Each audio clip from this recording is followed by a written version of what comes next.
Welcome to the Zaleski Sports Show, NFL Ups and Downs edition, and Merry Christmas, America. We're here. We're going to have a lot of fun today. I'm your host, Jason Zaleski. Joining us, as always, both Doug and Jamie Zaleski down in Indiana. Jamie, how's it going? Hanging in there. Hanging in there is probably appropriate for you and your Tennessee Titans. Up the road on I-69 is Doug Zaleski. Ball State win tonight? Yes, they did. Ball State men beat North Florida, so it was a good win for the Cardinals. And Mili Kawakamaka to everybody out there. and chirp chirp, of course. All right. And we fly now, so there you go.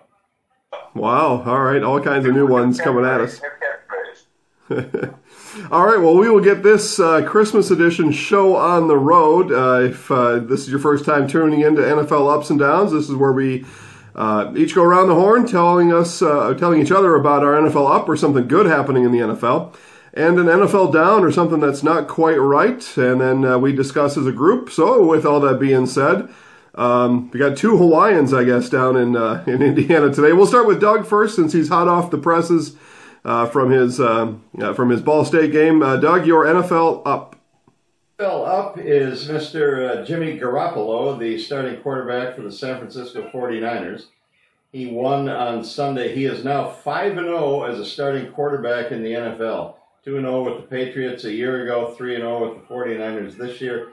That ties Big Ben Roethlisberger for the best start to a career for a starting quarterback. And he led his team the last week to a win over the Tennessee Titans. Garoppolo completed 31 of 43 passes, 381 yards, no interceptions, 1 touchdown. In his last 2 games, he's passed for 715 yards. Jimmy Garoppolo is the guy that the 49ers thought they were getting in that trade with the Patriots. Yeah, some thought they gave too much for him, or the Patriots kind of got away with one, but perhaps not the case. Your NFL down. Down goes to linebacker Thomas Davis of the Carolina Panthers. He is the guy who delivered that vicious hit on Devontae Adams of the Packers, a helmet-to-helmet hit. He was suspended for 2 games. The NFL reduced it to 1, as they always do.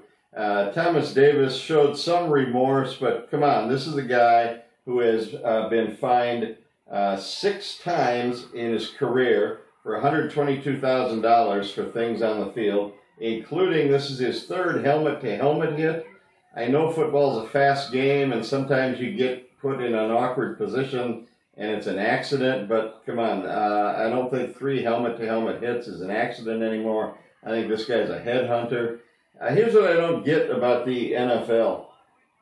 The NFL is all about protecting the head and safety now. CTE is very prevalent. And a guy like Thomas Davis can get suspended for 2 games.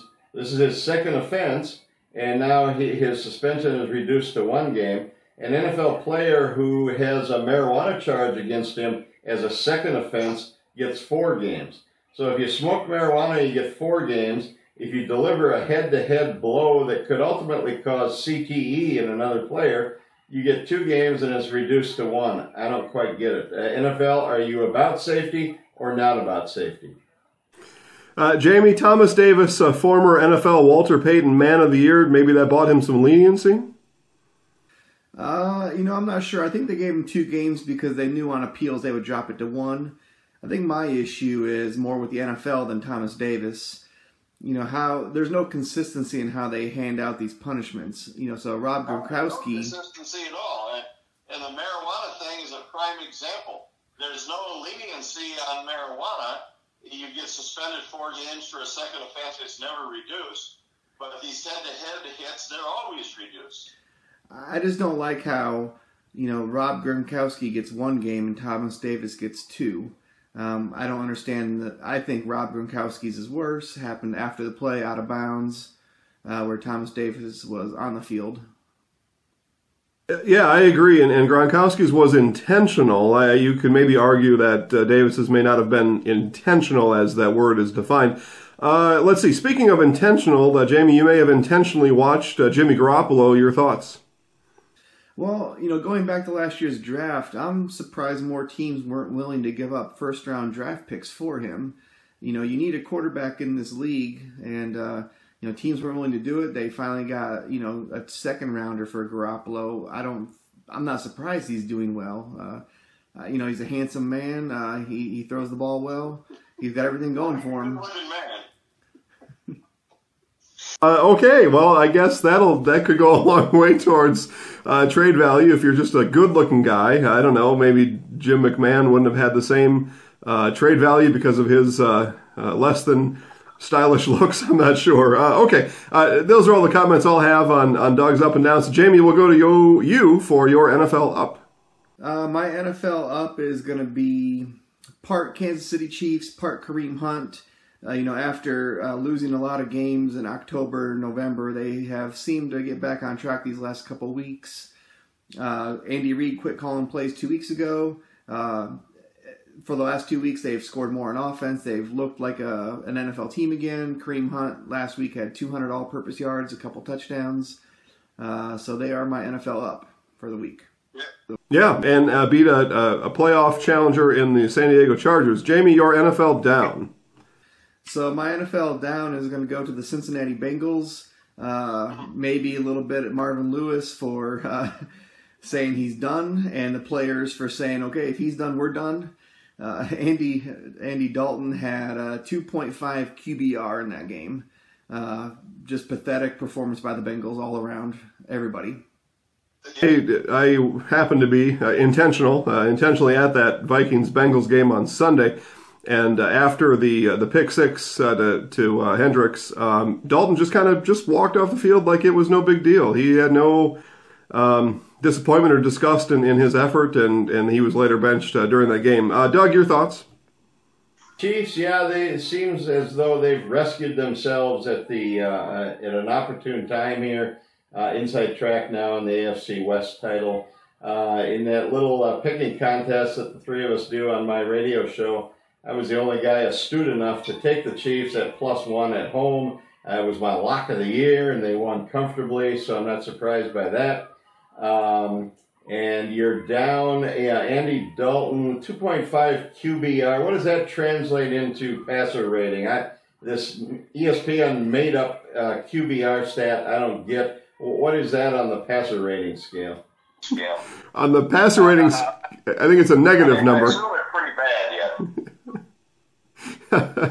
The thing with the QBR is they use analytics and it's next level thinking. The passer rating is more of a old school way of calculating how good a quarterback is. So you should try to get up to date on that. Test. I can tell if a quarterback stinks or not stinks just by watching. You come out with your own little rating system then. The Zaleski-ometer is maybe what's going to come out next here for quarterbacks, and he may have one. All right. Well, this time of year, college football on Saturdays takes a hiatus until the official bowl season starts. There's always a smattering of these bowl games that people don't much watch, but the big ones start again the week after Christmas. So the NFL takes advantage of that and places some of their prime games on Saturday. We talked about one of those in Kansas City, San Diego. And it's just, to me, it's a really fun time of year. It's NFL on Saturdays.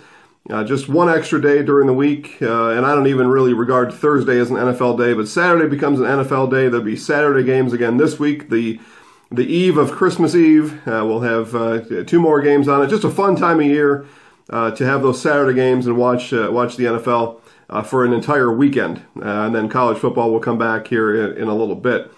So that's my up. My down, though, and really all in the same breath, is I got a beef with Sunday Night Football. So this week, the Packers and Vikings will play on Sunday Night Football, and that game takes place on Saturday night.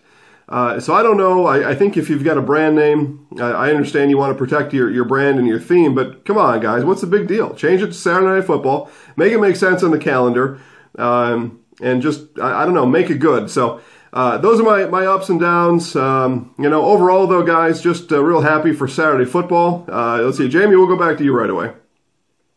Yeah, I don't have a problem with Saturday football. I kind of get lost a little bit with it sometimes. I'm busy. It's a weekend. I'm out doing things. But it's nice to, come home and turn on and, see some NFL action.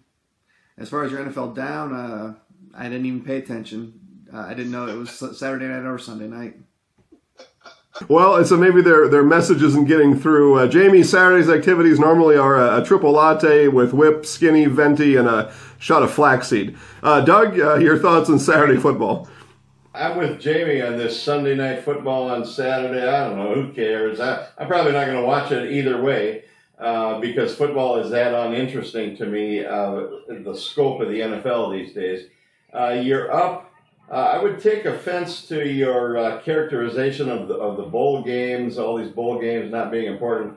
Tuesday night, as we tape this, Akron, as Jamie pronounces it, most of us pronounce it Akron, playing Florida Atlantic in the Cherubundi Tart Cherry Bowl in Boca Raton, Florida. What's the significance of that? Terry Bowden, one-time Auburn coach, now coaching Akron, against Lane Kiffin, one-time Tennessee and USC coach, now coaching Florida Atlantic. There's a heavyweight coaching matchup going on Tuesday night. Yeah, I don't know how to get there on your roadmap. Okay, so Doug is not interested in Saturday night. That on ESPN, the Ocho? You're going to ESPN? No, the regular ESPN. It's that big.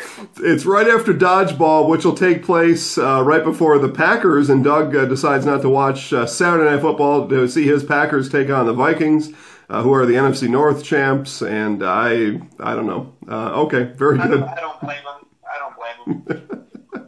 Their season's done. Officially, they are officially eliminated. So maybe it is time to tune out if you're a Packer fan. All right, well, we will wrap things up on this week's edition of the NFL Ups and Downs, Christmas edition. So Merry Christmas to everybody. Jamie, any last thoughts? There's Festivus for the rest of us. Festivus for the rest of you, for sure. Get your polls and you can air your grievances after this show is done. Doug, host of the Doug Zaleski radio show. Where can people find you on the radio? Well, first of all, Mili Kalakamaka to Marcus Mariotto and all you other Hawaiian folks out there.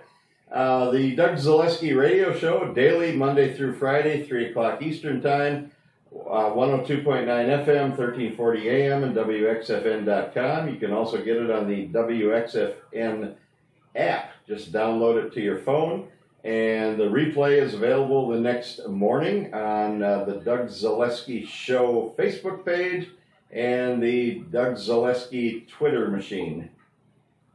All right, so you can go to your local Play Store or Apple Store for that app, and we'll have a lot of fun looking for that app as we do our holiday phone shopping.